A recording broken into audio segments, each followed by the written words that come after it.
Miren, hay una crisis sanitaria mundial que está creciendo, casi en secreto, lejos de los grandes titulares, pero que amenaza con deshacer, literalmente, un siglo de avances en la medicina. Hoy vamos a meternos de lleno en la resistencia a los antimicrobianos, o como se le conoce, la RAM. Y ojo, que quede algo muy claro desde el principio. Esto no es una de esas amenazas lejanas, un problema para el futuro. No, está pasando ahora mismo. Y lo peor es que se está acelerando a un ritmo que de verdad asusta. Para que nos hagamos una idea de la escala de la que estamos hablando, hay un informe clave que proyectó algo que sinceramente te deja helado.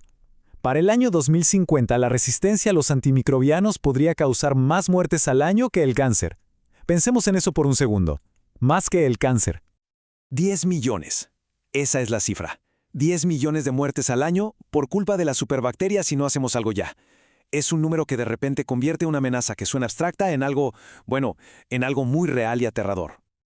Ok, pero ¿qué es exactamente esta amenaza? ¿De qué hablamos cuando decimos RAM? Pues, en palabras sencillas, es cuando las bacterias, los virus, los hongos se vuelven más listos que los medicamentos, evolucionan y aprenden a sobrevivir a los fármacos que diseñamos para eliminarlos.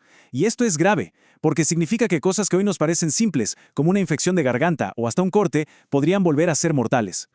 Bueno, y la gran pregunta es, ¿por qué está pasando esto? Las causas son bastante claras, la verdad. El principal culpable es el uso excesivo y a veces incorrecto de los antibióticos. Y no solo en nosotros los humanos, sino también muchísimo en la ganadería y la agricultura. Pero no es solo eso, a la mezcla hay que sumarle la falta de acceso a agua limpia y saneamiento en muchas partes del mundo, un control de infecciones que a veces falla en los hospitales y, seamos honestos, una falta de conciencia general sobre lo grave que es el problema. Ahora vámonos de la visión general al frente de batalla. Vamos a entrar al laboratorio, que es donde los científicos se ponen el sombrero de detective para cazar a estos enemigos invisibles. Pero, a ver, ¿cómo ven los científicos si una bacteria es resistente? ¿Cómo saben que están frente a una superbacteria? Uno podría pensar que usan un microscopio superpotente, pero no. La respuesta está en una técnica que es, de hecho, bastante elegante, muy visual y que ha sido la piedra angular de la microbiología por décadas. El proceso empieza así. Imaginen una placa de Petri, esa cajita redonda. Los científicos la cubren por completo con la bacteria que sacaron de un paciente, como si pintaran un lienzo. Y luego, sobre esa capa de bacterias, colocan unos pequeños discos de papel blanco. Cada uno de esos discos está empapado con un antibiótico diferente. Básicamente, acaban de montar un pequeño campo de batalla. Y aquí viene el momento de la verdad. Después de dejar la placa incubando un tiempo, se ven los resultados. Si un antibiótico es efectivo, crea un círculo transparente a su alrededor. Un halo de inhibición, le llaman. Es una zona donde las bacterias simplemente no pudieron crecer. Pero, si las bacterias crecen justo hasta el borde del disco como si nada, ahí la tenemos. Es una superbacteria. Es una forma supervisual y directa de ver la resistencia en plena acción. Ok, esta prueba tan simple es en realidad una pieza clave, el ladrillo fundamental de todo un sistema de vigilancia a nivel nacional. Y funciona de una forma muy organizada. Primero, se decide en qué bacterias y hongos hay que poner el foco, los más peligrosos.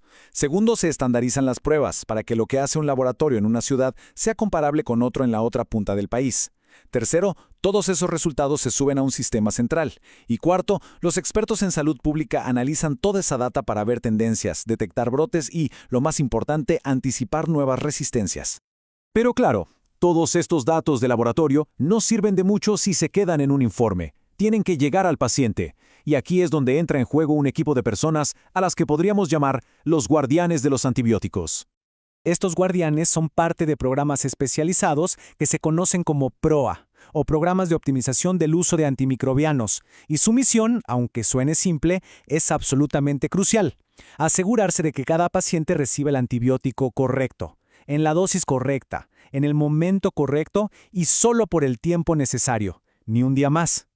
El tema es que, a veces, su papel se subestima, y mucho.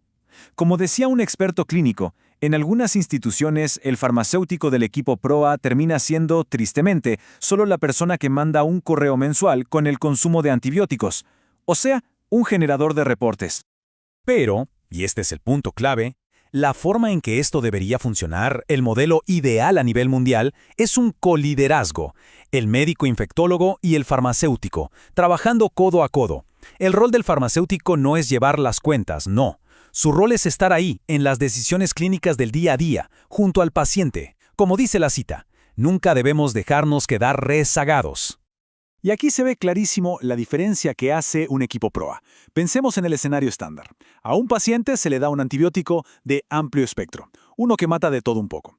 Y a veces se queda con ese tratamiento incluso cuando el laboratorio ya dijo cuál es la bacteria exacta. Ahora, con la intervención de un PROA, la cosa cambia. Se hace lo que se llama un desescalamiento. O sea, se cambia a un antibiótico mucho más específico, un francotirador en lugar de una bomba. ¿El resultado? Mejores resultados para el paciente, menos riesgo de resistencia y costos más bajos. Hablemos ahora de los resultados, de los números, porque el impacto de estos programas es totalmente medible. Miren estos datos de un estudio clínico. Cuando se comparó un grupo de pacientes supervisado por un CROA con otro que no lo estaba, los resultados fueron clarísimos. Primero, una reducción del 34% en el costo del tratamiento. Segundo, los tratamientos fueron más cortos. Y tercero, y esto es clave, se usaron muchos menos antibióticos de amplio espectro, que son los que más generan resistencia. Pero esperen, que hay algo todavía más fuerte. Si bien estadísticamente no se pudo probar de forma concluyente, el análisis posterior del estudio sugirió algo increíble. Los pacientes que estaban en el grupo supervisado por el PROA tuvieron una tasa de mortalidad menor. O sea, estamos hablando de que estos programas no solo ahorran dinero o protegen los antibióticos, es que podrían estar directamente salvando vidas. Y todo esto nos lleva a una conclusión que es, la verdad, inevitable. Esta no es una lucha que se libra solo en laboratorios y pasillos de hospital, para nada. Es una responsabilidad que compartimos entre todos. Pensemos en esto. Los antibióticos fueron el pilar de la medicina moderna durante un siglo. Nos protegieron, hicieron posibles las cirugías seguras, la quimioterapia, los trasplantes, casi todo. La pregunta que queda flotando en el aire y que es para todos nosotros es, si ellos nos protegieron a nosotros durante un siglo, ¿quién los va a proteger a ellos para el que viene?